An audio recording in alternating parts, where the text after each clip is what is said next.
Bukod doon mga kababayan na nanalo si General Torre at decision na default, yeah, panalo, boxing match versus no-show Duterte, Baste. Ito mga kababayan, ang sabi ni Baste, hindi daw niya hinamon. Hindi daw hinamon ni Baste si Torre. Pakinggan niyo mga kababayan. Hindi naman kita hinamon. Sinabi ko talaga, pag nagsuntukan tayo, bubugbog kita. Hindi kita hinamon, tanga. Diba? Hindi daw niya hinamon si General Torre. Hindi ka lang duwag, Baste. Sinungaling ka pa. Hindi daw niya hinamon si General Torre. Pag sure diha, suntukan na lang tayo, sabi mo. Tapos ngayon sabi mo, hindi naman kita hinamon. Sinabi ko talaga, pag nagsuntukan tayo, bubugbog kita. Hindi kita hinamon, tanga. You're just as stupid as the journalist that asked you. Yeah?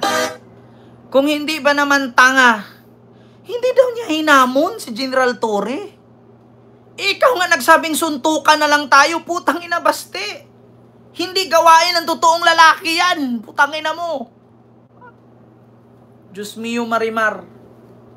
Hindi daw niya hinamon, ang sabi nga niya, ang dami mong satsat, suntukan na lang tayo. Di pinalagan ngayon ni General Torre. Anong sabi niya? Hindi kita hinamon, tanga. Palusot ng duwag yan. Hindi naman kita hinamon. Sinabi ko talaga, pag nagsuntukan tayo, bubugbog kita. Hindi kita hinamon, tanga. Minaliit pa nga niya, di ba, Ma'am Jocelyn Para? Hinamon niya, minaliit pa niya. Na ngayon lang daw siya makasuntok ng unggoy. Tapos ngayon, nung pinalagan ka, sabi mo, hindi mo hinamon? Ano yun, Baste? Hindi mo kayang baguhin ang report, Baste? Hindi mo kayang baguhin ang video? So ano, nagsisinungaling ang video? Palibhasa kasi gawain ng mga Duterte yan na magaling magmanipula. Alam nyo, hindi na ako magtaka. Bakit? Ang tatay niya noon, ang sabi, wag ganyan, wala akong sinabing adik si Marcos, mapapatay pa ako niyan. Tignan nyo si Baste, wala daw siyang sinabing hinamon niya si General Torre. Pakinggan nyo tatay niya. Digong.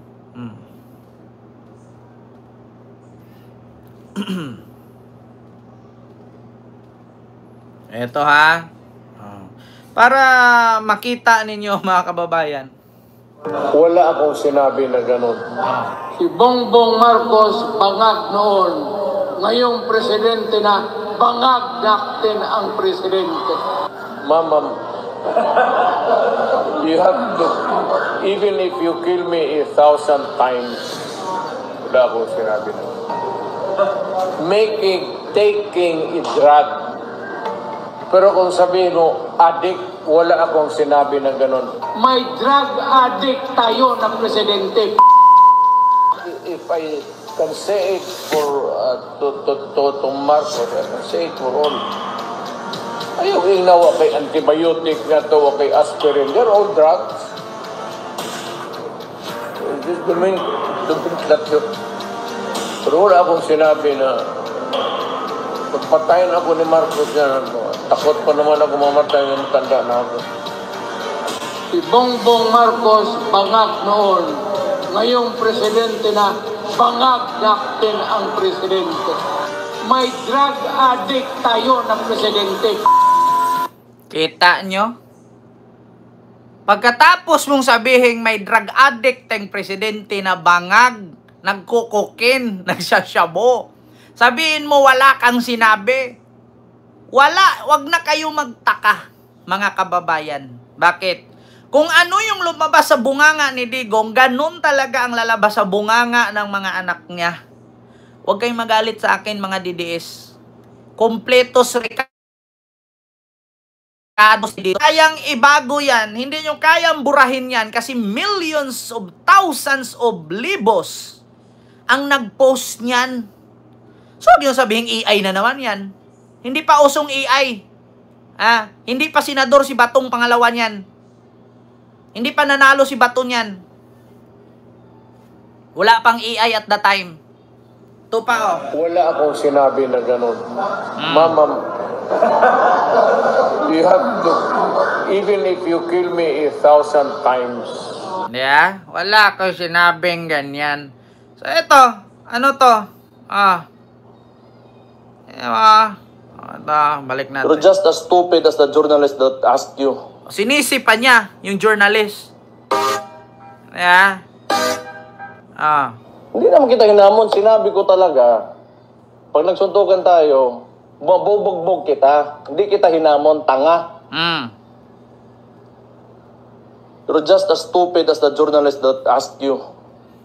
Sinisipa niya yung reporter na nagtanong daw kay General Torre. Putragis na yan. Tignan ninyo, mga kababayan. Ganyan ba? Ganyan ba ang gusto ninyo maging presidente sa Pilipinas? Ganyan ba ang gusto niyong angkan na mamuno sa ating bansa, mga sinungaling? At may kasabihan nga tayo, ang sinungaling, kapatid ng magnanakaw. Hindi Kaya ka nga pinagtawanan ni Katunying eh. Kasi sinungals ka. Sinungals. Grabe. Pinatakbo at pinakalat ni Basti ngayon na hindi daw siya naghamon. O, sabihin natin hindi naghamon. Ito pa, mga kababayan. Sunod. Isa pa. Basti, naghamon ulit. O sabihin na naman niya ito, hindi na naman siya naghamon. Miyerkules daw.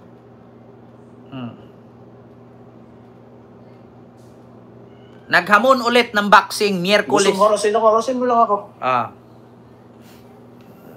Kasi matapang ka lang naman.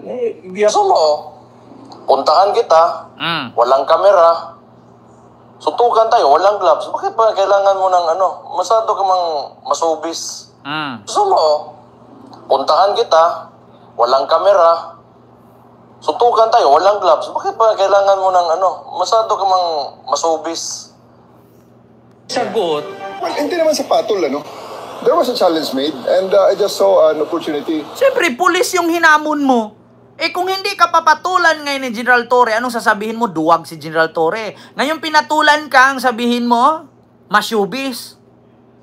Sabihin mo kasi, Baste, hanggang salita lang kayo. Hindi naman kita hinamon. Sinabi ko talaga, pag nagsuntukan tayo, mabubugbog kita. Hindi kita hinamon, tanga. Sige. Pero yun ang request ko. Hair follicle drug test for all. Hindi daw niya hinamon. Pero may request siya. Hair follicle test. Ano yun? Hindi hinamon tapos ngayon may request? May pa-request ka pa nga eh. May practice ka pa. Dapat daw ang kamay ni General Torre, pag nanuntok ganyan, sa taas, hindi daw sa baba. Hindi kasi sanay, hindi sanay si General Torre sa taas, magaling siya sa baba. Hindi katulad sa yung puro lang taas, hindi ka magaling sa baba. Kaya ka nga iniwan ni Ellen Adarna Si General Torre magaling sa baba. Sabi niya, pag nagsunto ka, mag-ensayo kang mabuti. Kasi mapuruhan kita. Kapag mag-boxing ka, ang kamay mo sa taas. Pang-defense mo yan Si General Torre magaling sa baba. Ikaw magaling, puro ka lang taas Kaya ka iniwan ni Ellen. Ang gusto ni Ellen yung baba. Hindi yung taas, yung binubuhat siyang ganyan, tapos baba. Hindi yung puro ka taas, putang ina, tapos hindi ka pa nag-toothbrush, iiwan ka talaga. Magaling si General Torre sa baba.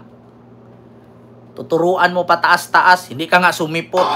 Kung tutuusin, hindi na bago ang paghamon ng isang Duterte sa duelo. Noong 2003, hinamon ng nooy nakaupong mayor ng Davao City na si FPRRD, ang veteran journalist na si Waldy Carbonell sa isang gunfight. Dahil sa pag-iimbestiga nito sa pagpaslang sa isang Davao City-based journalist. Kumasa si Carbonell pero hindi nagpakita si FPRRD. Fast forward, a year later, si Carbonell naman ang naghamon kay Baste sa isa ring duelo sa barilan. Matapos ma-offend, sa banta ni Baste na pupulbusin ang Ilocos Norte. May oras at lugar pa. November 10, 2024, 9 a.m. sa Luneta. Pero wala ring lumutang na Baste Duterte. Kung tutuusin, hindi na bago ang paghamon ng isang Duterte sa duelo. Noong Diba? Kita nyo? Like father, like son. Pareho sila, mga bahog bilat. Mga bayot. Pagsisipain ko yan. Yung mga ICC na yan. Pag pumunta yan dito sa aking bansa, inangkin pa niya. Pagsisipain ko yan. Nung hinuli, I am Rodrigo Roa Duterte. My middle name is Roa. Putang ina. Mapahanga na sana ako eh. Kaso nawala. Putang ina. Hindi kayo miyembro ng X-Men. X-Men pa kayo, mga animal kayo. Barbie ka pala. Barbie Baste on the mix. So ito mga kababayan, sunod. Smeo Marimar. Ito na. Sa sobrang gigil ni Baste, sa sobrang galit ni Baste, pati si Boying Rimulya, dinamay